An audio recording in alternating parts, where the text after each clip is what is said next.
করেছে। তবে উল্লেখযোগ্য বিষয় এই যে দেশের মেইন স্ট্রিম অর্থাৎ মূলধারার প্রিন্ট এবং ইলেকট্রনিক মিডিয়া এই অসত্য এবং মানহানিকর বিকৃত সংবাদ পরিবেশনে তেমন কোনো আগ্রহ দেখায়নি। মূলধারার সেই সব প্রিন্ট এবং ইলেকট্রনিক মিডিয়ার সাংবাদিক বন্ধুগণের প্রতি আমার এবং আমার পরিবারের অনেক অনেক কৃতজ্ঞতা।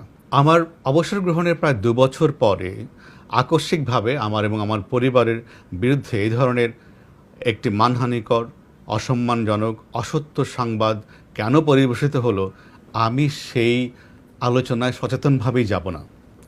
তবে এর কারণ রাজধানীর সকল সাংবাদিক এবং সচেতন মহলের মুখে মুখে।